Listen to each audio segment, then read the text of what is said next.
Next on the calendar, we have Senate Bill 405. Clerk will read. Senate Bill 405, Born Alive Abortion Survivors Protection Act. Senator Krawiec is recognized to explain the bill. Thank you, Mr. President. Members, Senate Bill 405 would require medical providers to employ the same duty of care for children who are born alive after attempted abortions that they would for any other child born at that same gestational age. The difference in this bill and Senate Bill 359, which we passed in 2019, the penalties have been changed. There were some concerns about that we were charging physicians with felonies, so those penalties have been changed to misdemeanors. But first of all, I'm going to address some of the questions that we heard before and that we heard in committees during this session. We hear the same things every time. This bill does absolutely nothing to limit a woman's access to health care. It does not come between a woman and her doctor. If someone in this chamber believes that, I want you to show me in the bill where you believe that is happening. We also heard that we already have laws in place to protect infants who are born alive after an abortion attempt. That is not true. I have several legal opinions, and I've shared with some of you, that add explanations and explain why that is not accurate. In fact, in 2019, when Governor Cooper vetoed the Born Alive bill, he said this: laws already protect newborn babies. This bill is an unnecessary interference between doctors and patients.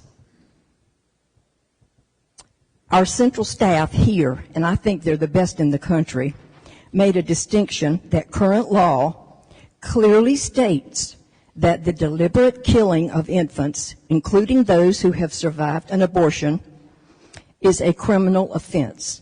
But there are currently no laws requiring an affirmative duty of care to preserve the life of infants who survive abortion attempts. Chapter 90 of the general statutes address those penalties. Those of you who believe otherwise, I want you to show me in that statute where you're getting that information. Some abortions are not successful. The baby doesn't die. One doctor described it as the dreaded complication. This bill changes absolutely nothing except how that infant is treated when it survives that abortion. That is it. I want you to show me otherwise.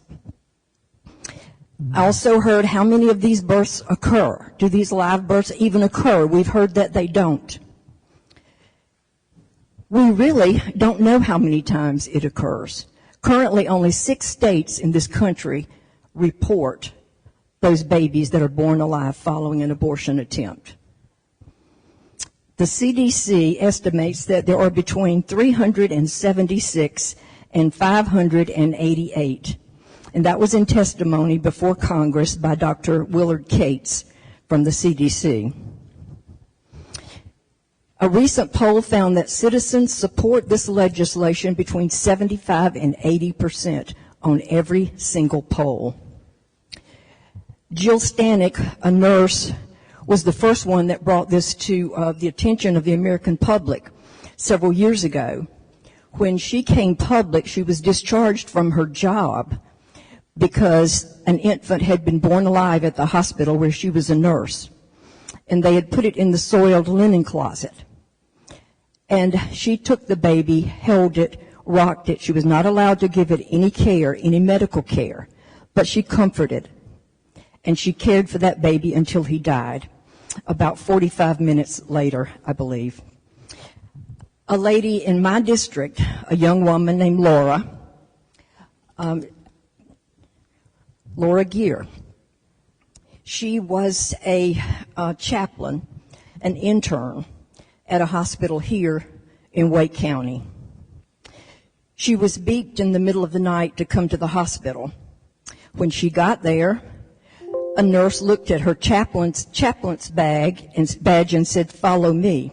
She was led down the corridor to a storage closet. As they approached it, she walked in. It was a small room where shelves were cluttered with bottles of cleaning supplies and boxes of trash bags. Mops reclined in corners, and along one wall was a stretch of laminate countertop that dropped off into a utilitarian sink.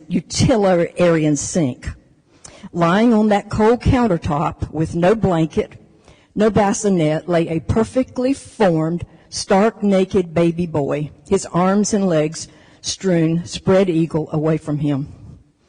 On the countertop lay a mortuary tag with his name, Brian. He was supposed to die in the birth canal, but sometimes this happens, the nurse told her. She cradled the baby. He drew his arms to the familiar fetal position in a self-hug. She cradled him and loved him until he died. This happens right here in North Carolina, and I don't think any of us can deny it any longer. We've looked the other way for a long time. This has nothing to do, I know that we keep trying to tie it back to abortion and access. This has nothing to do with abortion access.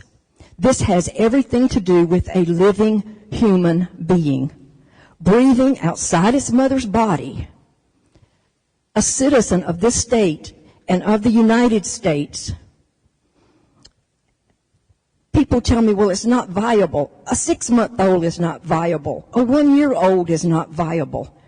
They need their family. Somebody needs to take care of them. And I venture to say that nobody in this room would go by a helpless baby laying in distress and walk by and not offer it comfort and help. I don't believe any of you in this chamber would. And I hope that you won't allow others to do it either. I would appreciate your support, and I'll be glad to answer any questions.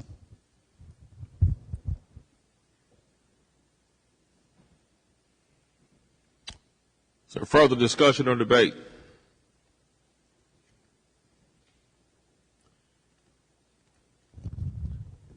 Mr. President. Senator Murdoch, for what purpose do you rise?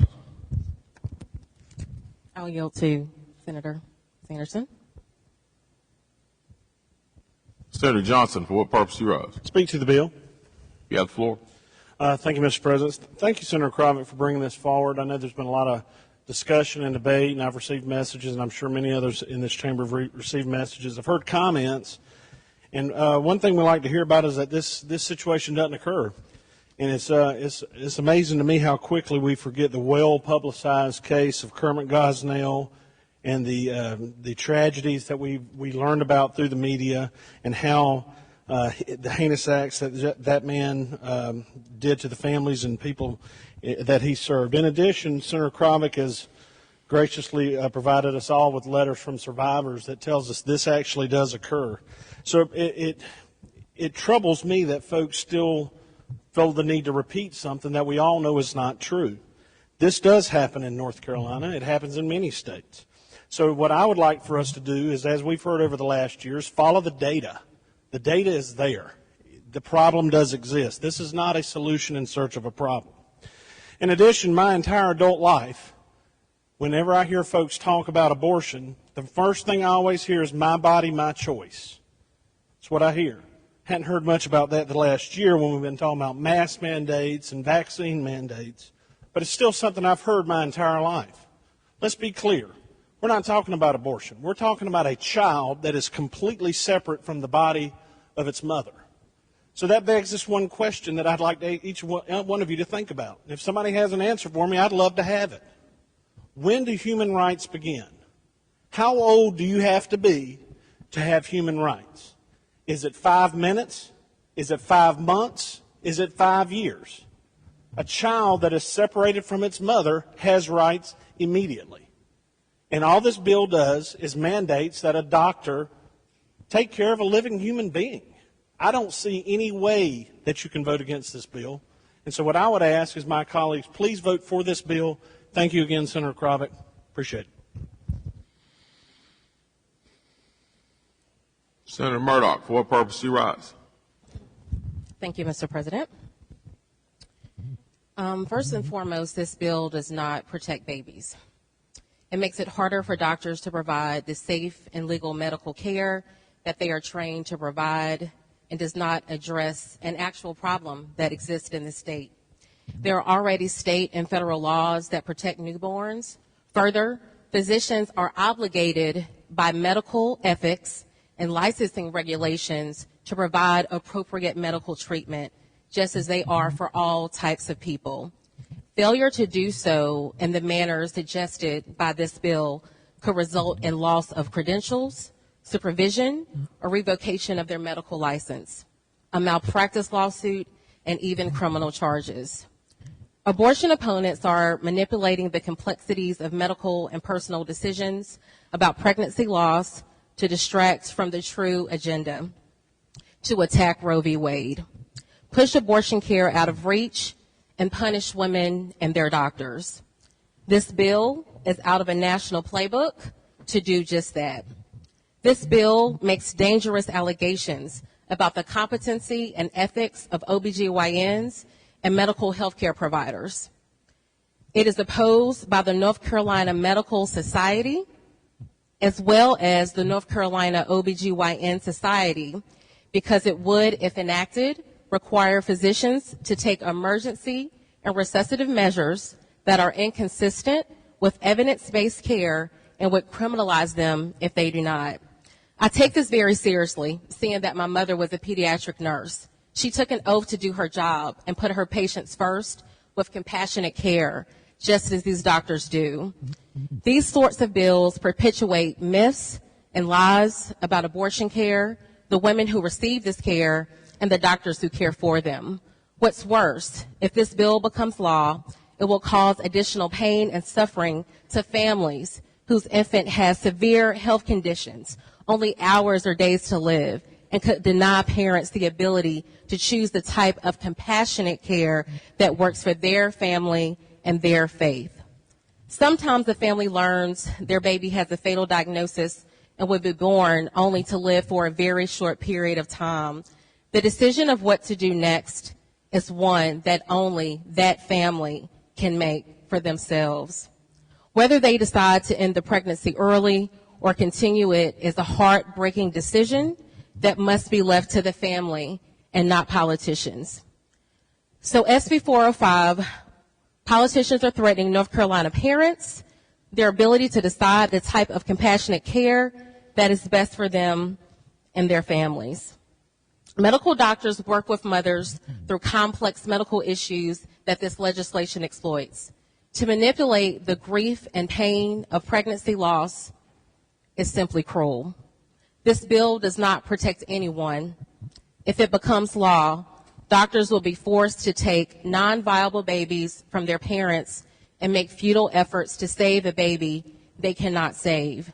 Instead of attempting to pass this bill, legislation that spreads false information about reproductive health care and could have very real consequences by dictating end-of-life care for newborns who will not survive, we should be focusing on our efforts on real, actual problems affecting children and mothers in North Carolina.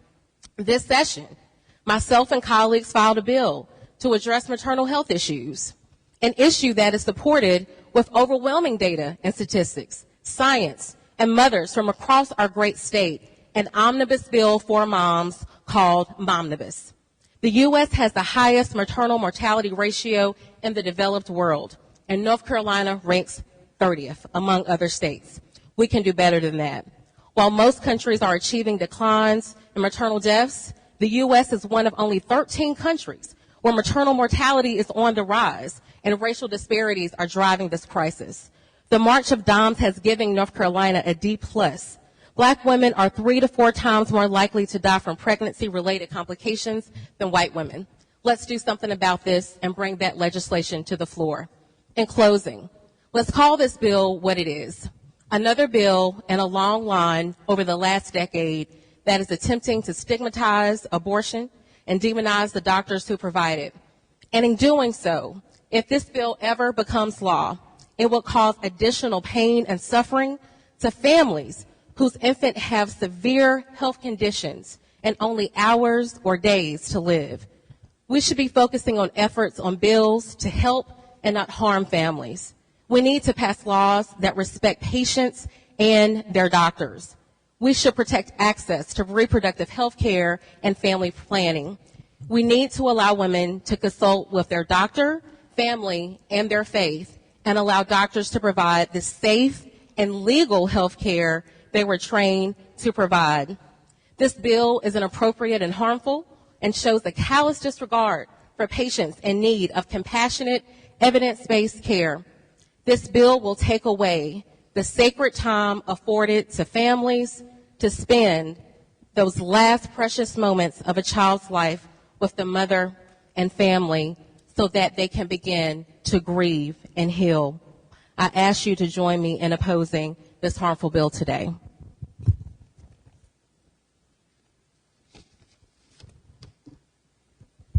Senator Galey, for what purpose do you rise? To ask Senator Murdoch a question. Yeah. Do you yield for a question, Senator Murdoch? Mr. President, I will not be yielding for questions. Thank you.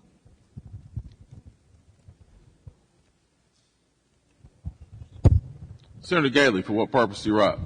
To speak to the bill. You have the floor. Senator Murdoch has made some interesting statements. First, I'm going to read the bill, page 2, lines 4 through 7, which is part of the bill that sets out the requirements for health care practitioners. The bill says, well, starting with line 1, in the case of an abortion or attempt to perform an abortion that results in a child born alive, any health care practitioner present at the time the child is born alive shall do all of the following: exercise the same degree of professional skill, care, and diligence to preserve the life and health of the child as a reasonably diligent and conscientious health care practitioner would render to any other child born alive at the same gestational age. Some of the questions that I would like to ask Senator Murdoch, if she had yielded to questions, I would like to know how abortion care is made out of reach and doctors are punished by this bill, exercising the same degree of professional skill, care, and diligence to preserve the life and health of a child that they would render to any other child born alive. I'd also like to know how that would require or how that would cause additional pain and suffering to parents who want to choose compassionate care. I'd like to know how it would prevent, or doctors would take futile efforts to save babies they cannot save. That's not what the bill says. The bill says to exercise the same degree of care to preserve the life and health of a child as a reasonably diligent and conscientious health care practitioner. It doesn't say every effort. It doesn't say that they have to do whatever can come up. It gives the doctor a reasonable person standard to render to any other child born alive at the same gestational age. This bill does nothing to get between families and doctors. It respects the life of children who were born, who were unwanted. These are children that were not wanted by their mother. There was an abortion which took place, and the child arrived with a heartbeat or a pulse or some movement, some sign of life. It does not require extraordinary measures to be taken to save the child's life. It would require reasonable care to comfort the child. Nothing in this bill presents palliative hospice-type care to a tiny baby. We'd encourage it. That's what we want. We want families who have gone through that difficult process to grieve with their child and to comfort it and to commemorate that moment in the way that they feel is appropriate for that family. However, it also would give an infant that isn't wanted, doesn't come into a family that's suffering and struggling, but comes to a mother who doesn't want it. That same child should have the opportunity to be warm, to be cuddled, to be comforted, just to get the basic human dignity that a human being is entitled to.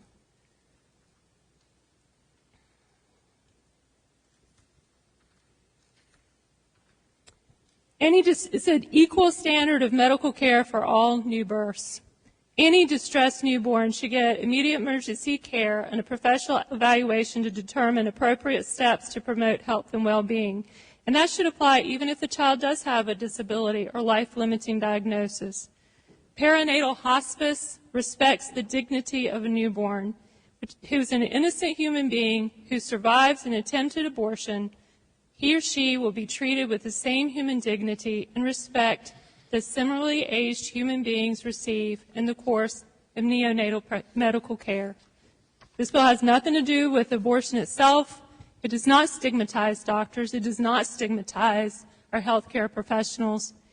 It gives them a reasonable care standard so that infants who have survived an abortion are treated with the dignity and the respect that they should receive as a human being.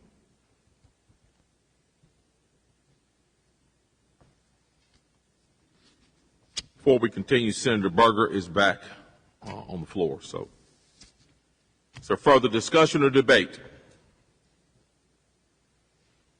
Senator Barnes, for what purpose do you rise?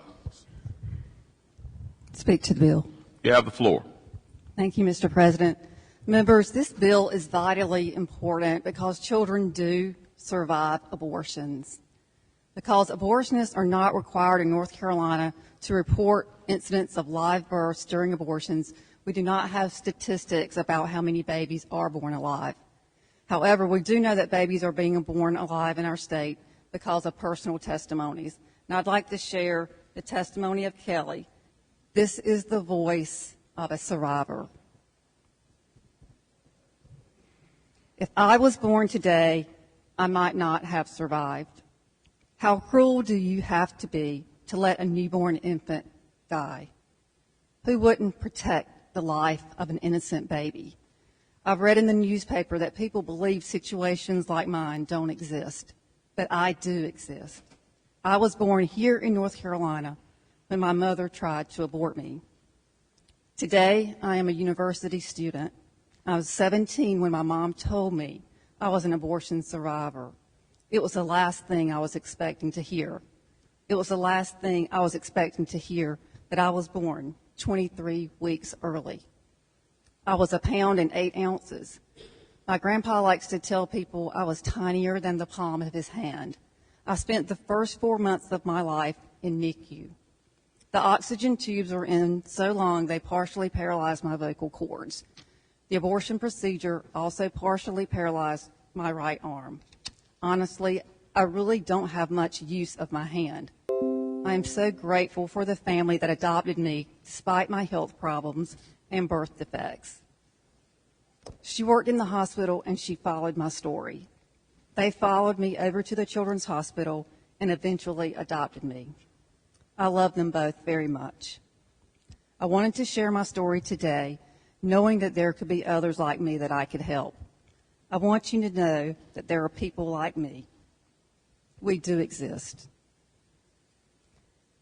I did have a lot of hardships and struggles when I was brought up, but I am who I am.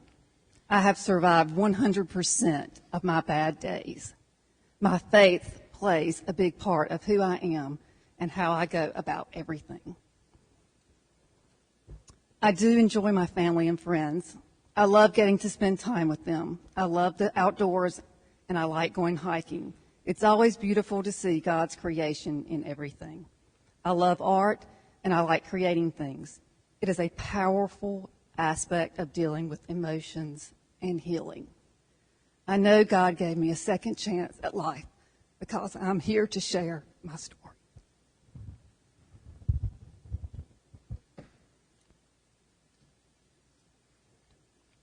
Further discussion or debate?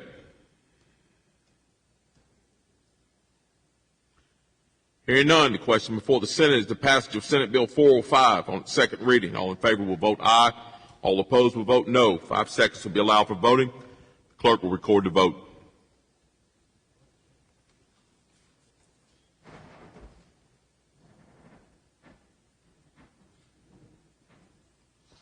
"28 having voted in the affirmative, 21 in the negative. Senate Bill 405 passes its second reading and without objection will be read a third time.